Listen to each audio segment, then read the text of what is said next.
El libro en blanco. De pura casualidad, me encontré con Francesca en el Boulevard Saint-Germain, y como hacía 2 o 3 años que no la veía, y como según me explicó se había mudado a un departamento a 2 pasos de allí, subimos a su piso a tomar una copa. Era un departamento pequeño, con vista al boulevard, pero sin duda poca cosa comparado con la linda y amplia casa que tuvo en una época en Versalles, cuando aún estaba casada con el pintor Carlos Espadaña. Yo recordaba con simpatía los grandes almuerzos que se dieron en esa casa, almuerzos que se prolongaban hasta el atardecer, y donde los 20 o 30 amigos que asistíamos, después de comer magníficamente y beber como condenados, terminábamos discutiendo a gritos en la terraza, jugando fútbol en el enorme jardín y algunos tumbados en el césped y durmiendo la siesta. Francesca me invitó una copa de Sancerre. Me contó que después de su divorcio se había instalado en ese pequeño departamento y se dedicaba al comercio del arte. Pero las cosas no iban muy bien, pues se pasaba por una época de recesión y las transacciones de cuadros y grabados eran escasas y poco productivas. Yo la escuchaba observando el salón, en cuyos muros se veían algunos de los cuadros de su ex marido, pero sobre todo muchos grabados y dibujos de autores de segundo orden o desconocidos. En las estanterías, en cambio, había una buena colección de libros de arte y catálogos de pintores. Y cuando me levanté para curiosear, vi el lomo de un libro forrado en damasco y sin ninguna referencia.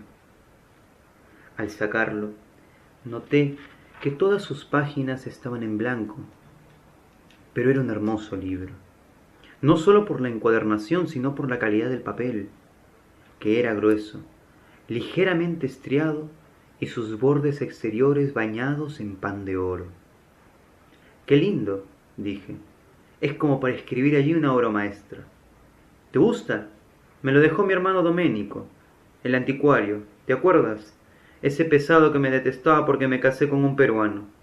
Me lo regaló hace ya 5 años o más, cuando tuvo que liquidar su negocio, mucho antes de que me divorciara de Carlos.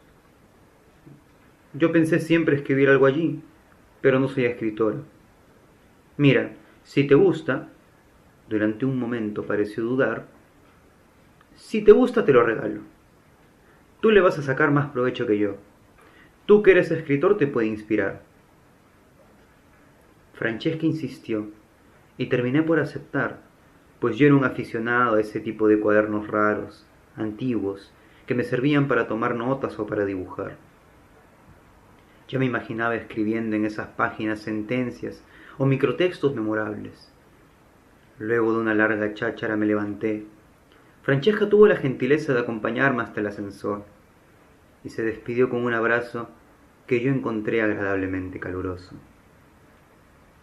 El libro en blanco lo coloqué en uno de los estantes de mi biblioteca y me olvidé por completo de él, lo que no impidió que a menudo me viniera a la mente la imagen de Francesca, sus delicados rasgos de florentina que a pesar de los años y de los difíciles momentos que había pasado en su vida, conservaban un irresistible atractivo. Fue sobre todo en estos últimos tiempos que tuvo que pasar por dolorosos trances. Aparte de su divorcio, 1 o 2 años antes, su marido sufrió un grave accidente de auto que lo condujo al hospital durante varios meses. Luego, estando ambos de vacaciones en Italia, entraron ladrones a la casona de Versalles y se llevaron todo lo que pudieron, salvo los cuadros abstractos de Carlos, cuyo valor artístico sin duda no comprendieron, lo que los movió a tal vez tasajarlos con una navaja. Siempre pensé que lo que más le dolió a Carlos no fue que destruyeran sus cuadros, sino que no se los llevaron, desdeñándolos por los sofás, el televisor o la refrigeradora. Lo cierto es que este incidente lo puso de un humor de perros. Su vida en común se hizo insostenible y meses después se divorciaron. Dejé de ver a Francesca durante 1 año o más, hasta que reapareció en mi vida en circunstancias particulares. Mi situación en mi trabajo, yo era traductor en una agencia de noticias, se había ido deteriorando, a raíz de la llegada de un nuevo jefe, un cretino que no admitía que los periodistas tuvieran veleidades literarias. Un día me sorprendió, en un momento de poco trabajo, leyendo a Proust, y esto lo sacó de quicio. Leyendo novelas, exclamó, y nada menos que en busca del tiempo perdido. ¿Cree que está aquí para perder el tiempo? Así haya momentos de calma, los redactores deben aprovecharlos para releer los cables del día o para repasar el manual de redacción de la agencia. Como castigo por lo que a sus ojos era una gravísima falta, me pasó el turno de la noche y tuve que trabajar durante meses de 1 a las 7 de la mañana. Esto trastocó todos mis hábitos. Me era difícil dormir de día, comía a horas imposibles y finalmente resurgió una antigua úlcera estomacal. Sufrí una hemorragia y terminé en el hospital operado de urgencia. Estuve gravísimo. Fue entonces cuando Francesca reapareció. Se enteró de mi percance a través de la amiga con la cual yo vivía y vino a verme casi todos los días al hospital. Me traía frutas, revistas, mostrándose muy solícita y alarmada por mi salud. Durante sus gratas visitas me contó que su situación había al fin mejorado, pues se había producido un nuevo boom en el mercado del arte y había hecho excelentes negocios.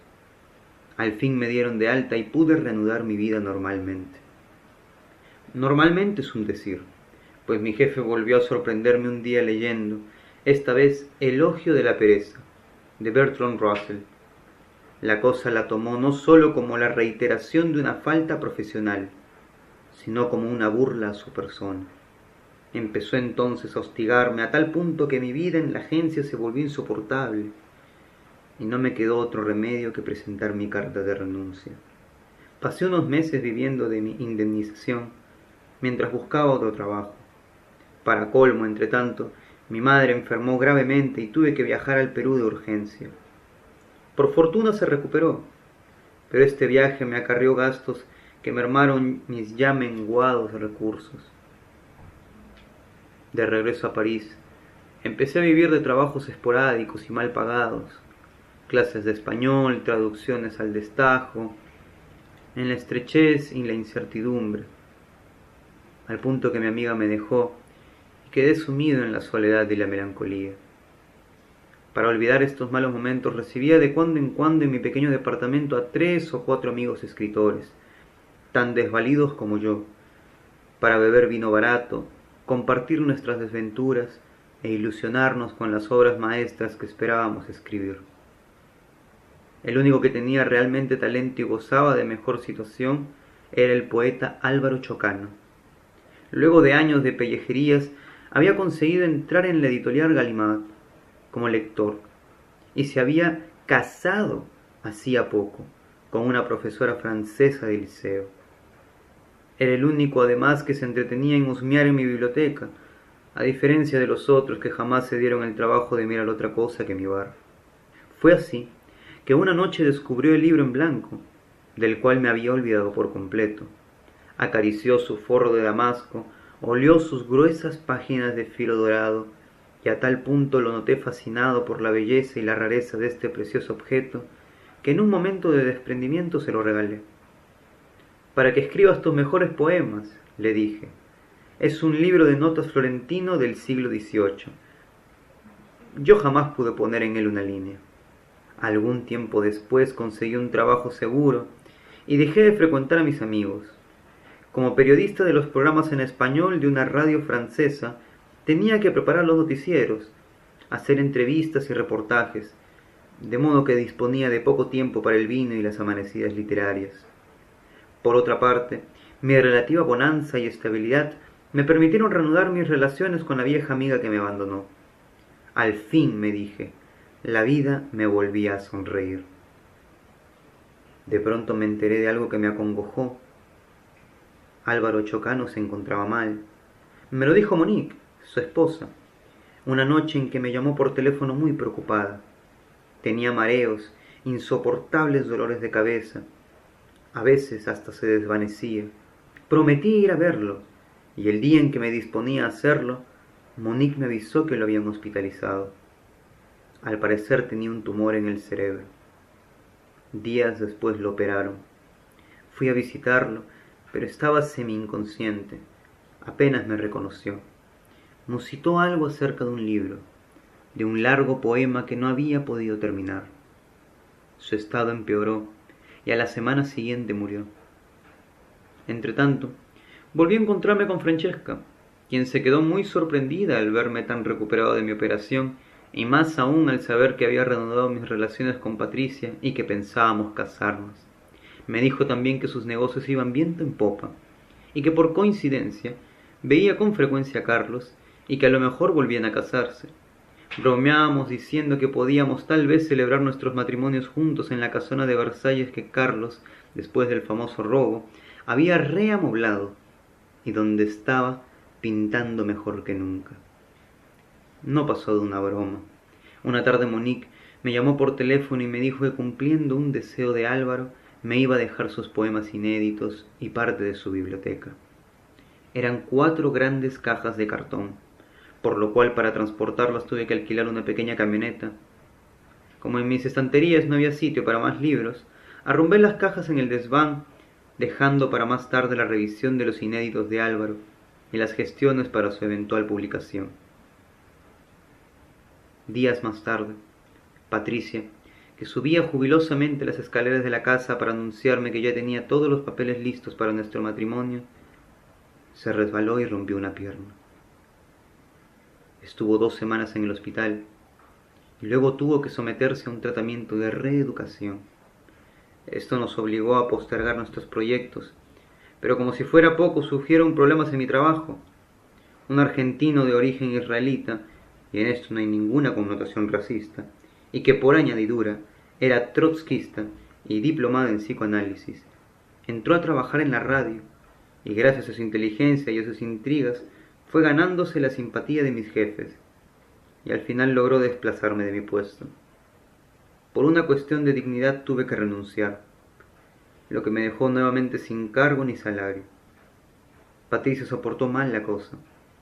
Se dio tal vez cuenta de que no valía la pena liarse con un tipo que no sabía bandearse y luchar como un ogro para abrirse un camino en la vida, y apenas dejó las muletas me abandonó para alejarse rápidamente de mí sobre sus propias patitas. Otra vez quedé así librado a la soledad, la pobreza y la melancolía, y sin ánimo de convocar a mis viejos amigos escritores para desquitarnos en casa de nuestras frustraciones en ágapes secretos, alcohólicos y muchas veces turbulentos, quise aprovechar esos momentos de enclaustramiento para escribir artículos y rematarlos al primer diario o revista que se interesara. Pero me encontraba seco y estéril, y no pude sino pergañar banalidades que fueron rechazadas. Para matar el tiempo me puse a ordenar mis libros y papeles, y por vía de consecuencia me encontré con las cajas que me dejó Álvaro Chocano. Las puse en el centro de mi salita y empecé a revisar su contenido con curiosidad, pues me acordé de pronto del poema inédito de que me habló antes de morir. Encontré decenas de cuadernos con borradores indescifrables y cientos de libros de poesía española, francesa, inglesa, china y de pronto, entre ellos, oh sorpresa, el libro en blanco que le regalé. Lo abrí con emoción, pensando hallar allí el poema famoso, pero seguía en blanco, tal como yo se lo ofrecí. Defraudado, no me quedó otra cosa que meterlo en uno de los estantes de mi biblioteca. Justamente por esos días recibí una esquela de Francesca. Me anunciaba su nuevo matrimonio con Carlos para dentro de un mes y me invitaba a la ceremonia en la municipalidad de Versalles. Me rompí la cabeza pensando qué le iba a regalar, pues sin trabajo y sin recursos no podía embarcarme en gastos importantes. Y me vino de pronto a la mente el libro en blanco. Recordé la vacilación que mostró antes de regalármelo y me dije que sería para ella agradable recibir este precioso objeto como un obsequio que era más bien una restitución. Hice un lindo paquete con él y se lo envié por correo con unas líneas de felicitación. Días después, días en que me sentí muy optimista y con ganas de escribir, de buscar un nuevo trabajo, de salir en suma de mi estado de aislamiento e indolencia, recibí un sobre recomendado. Al abrirlo me encontré con el libro en blanco. Francesca me lo devolvía, con una pequeña nota en la que decía: lo regalado no se devuelve. Tuve un momento el libro en las manos, Admiré nuevamente su forro adamascado y el oro del filo de sus páginas, y cuando lo abrí, distinguí la pequeña letra cursiva de Álvaro Chocano. Era un poema de apenas 7 líneas.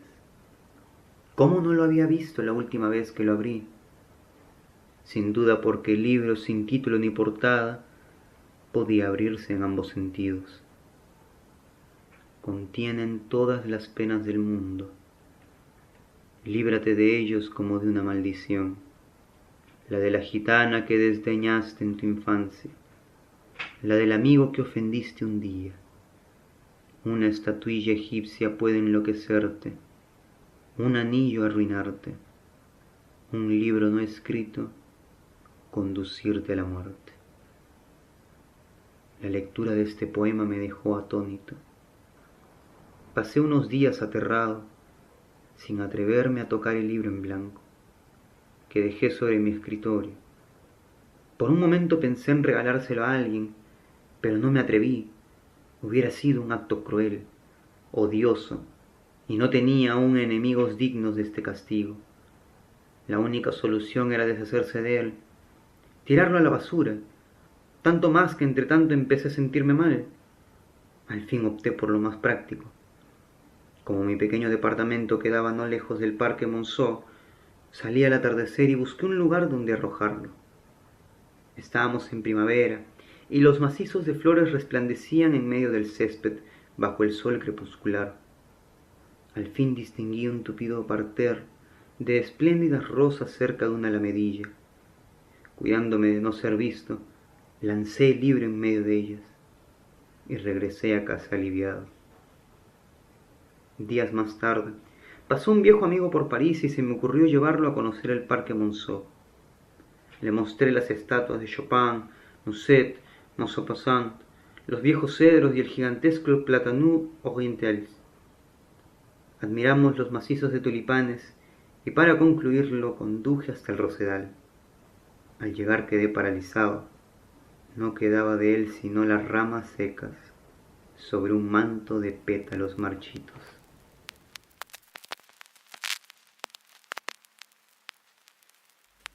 Gracias por tu tiempo y espero haya sido de tu agrado este encuentro.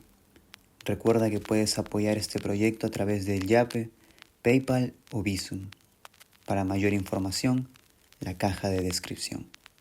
Que tengas un buen momento.